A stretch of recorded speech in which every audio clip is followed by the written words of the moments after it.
Hi guys, here's Echo from Pektis Studio, and I have to sneeze.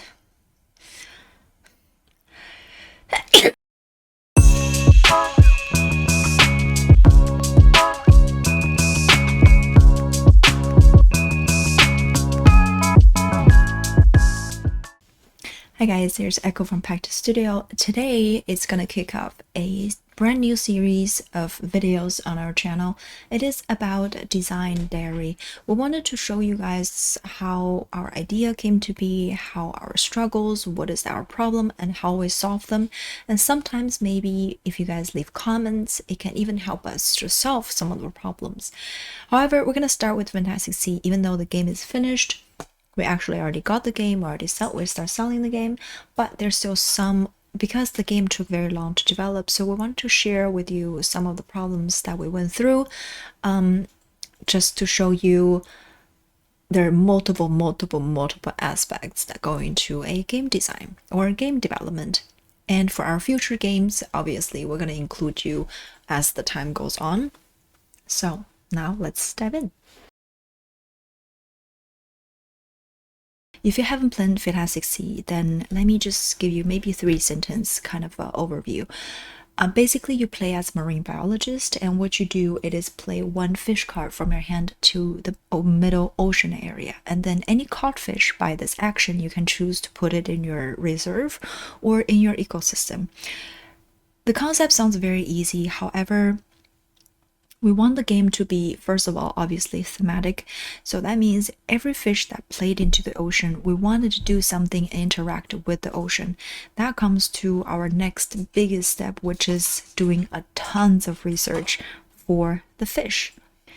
In order to make those interactions more meaningful, we decided to, like I said, we did a lot of research. We read a lot about fish, their behaviors, how they live, how they feed, how they eat, you know what I mean, and where do they like to live. Are they like more living around the coral area, or are they living in a group? Are they more solitaire?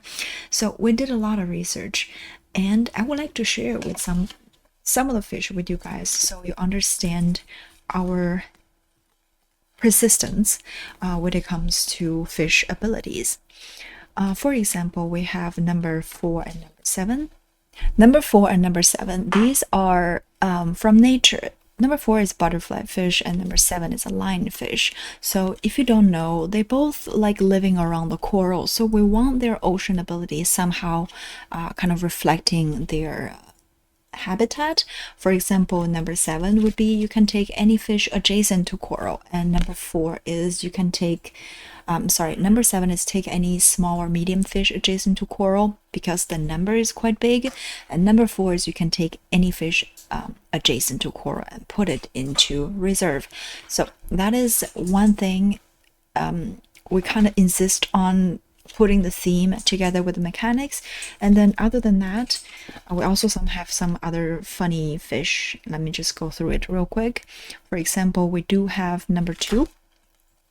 Number 2 is a sardine, and obviously we all know that sardine, they're always in groups, so it's a kind of a funny word. They're always in the school, and it's the same in German as well. They're kind of in Schule, and what it does, so we wanted the ability kind of reflect on that the small fish kind of group together, or sardine is kind of grouped together. So sardine's ocean ability actually is their number actually kind of added up together if you play multiple sardine next to each other. So say that right now it is a 2, so obviously with the number power you can only eat 1.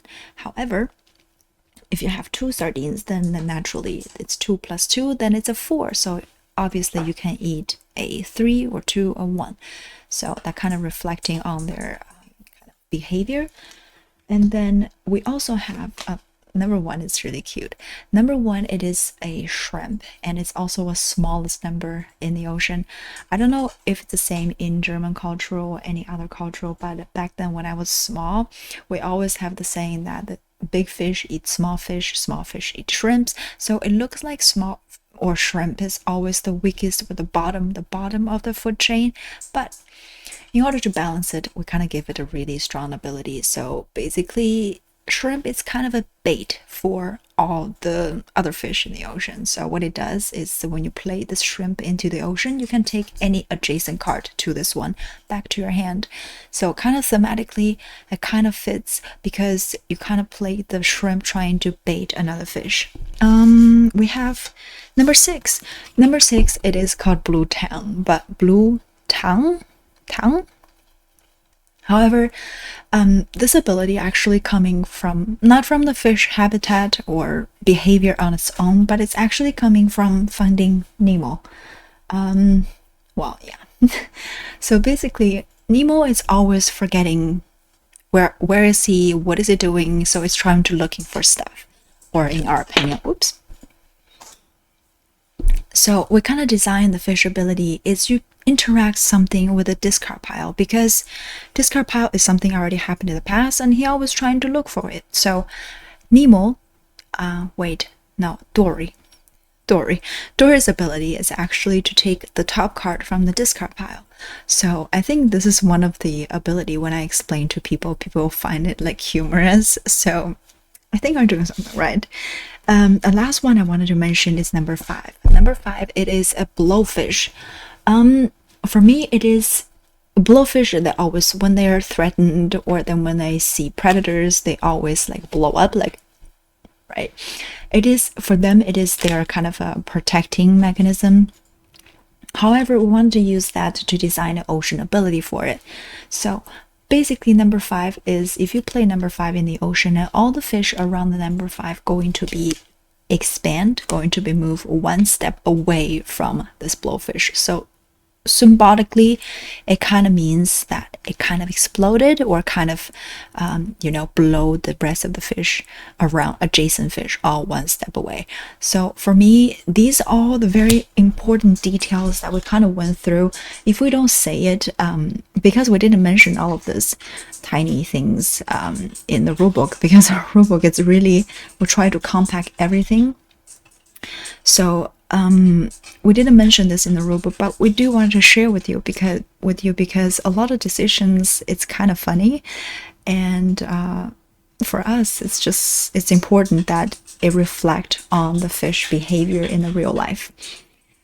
Because in my opinion, when the game is thematic, I think not only it helps the player to learn something and more engaged, but also I think people will feel like the game is more intuitive for them to learn the rules. At least that's how I think about it.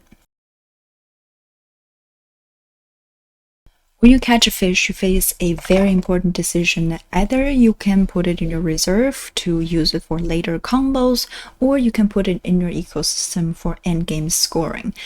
We want this part to be a little bit decision making, because I imagine for a real life marine biologist, they kind of also, not only they have to maintain a healthy ecosystem for everybody around the world, but also sometimes some species, the endangered species, they kind of need some interfering for them to put them in a natural reserve in order to have a healthy population again. So we want this part to be about balancing and growth, and also taking care of both parts. The last bit of theme that we're really proud of, it is the wave phase.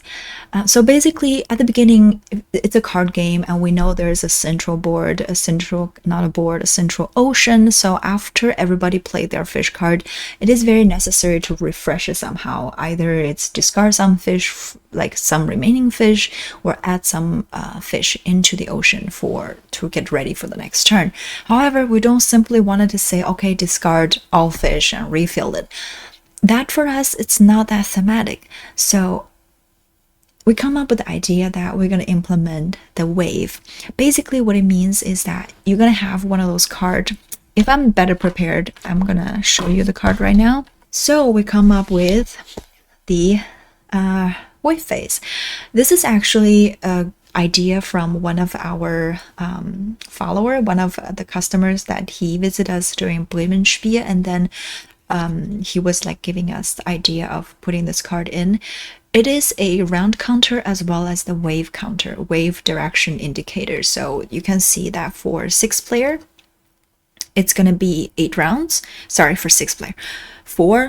3 to 4 player is 6 round, and for 2 player it is 8 rounds. So what it does is you have this card at layout, and then the wave phase, when it's at wave phase, it's going to point all the cards going to be 1 step away from this direction. So that means all the cards going to shift 1 step away, and then all the cards that is 2 steps away from the coral going to get discarded. That way, thematically, we can say, okay, kind of like in real life, that the ocean come, and then some fish will be drifted away, and because it's too far away from the coral, and usually coral provide a lot of nutrition for all the members from the food chain. So for us, it kind of makes sense to discard fish that is too far away from the food chain, and then obviously we have to refill all the fish that is around the coral, so a new round start. For us, this is a very thematic way to do some cleanup, some refreshing and refilling. So yeah, that is one of our favorite part when it comes to, I think we did a great job when it comes to combine the theme and mechanics together. So I think that is all the parts that we have when it related to theme and mechanics. Obviously, there's a lot of struggle when it comes to balancing, because sometimes the ability that we find for the fish simply doesn't make so much sense, or sometimes it's too weak, sometimes it's too strong, but that's going to be future videos. I'm going to show you our struggles when it comes to balancing, when it comes to graphic design. It was really a lot of work for graphic design. In fact, like 1 week before our Game Found campaign, we were still changing the graphic design. It was a very stressful time. However, I hope you guys think this kind of format video it's kind of interesting, because we don't want to show you that when the game is finished. We wanted to show you, hey, there's so many problems designing a game, but it's still so much fun when you so much satisfying when you solve all of those problems. So yeah, if you like this kind of video, leave us a comment, give it a like, and subscribe to our YouTube channel. And if you want a copy of Fintastic Sea, you will find all the links that you need in our description box. So I'll see you next time. Bye!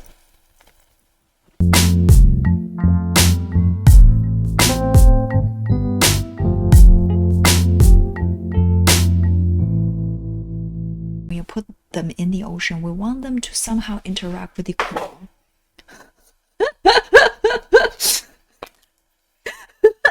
I know you're trying.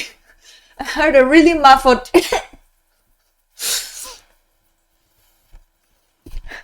This is how it's gonna go. Yuna's sitting next to me. Yuna's sitting next to me, and the moment when I say Yuna, you try not to make any sound, and then he starts sneezing. So, anyway. Where was I? So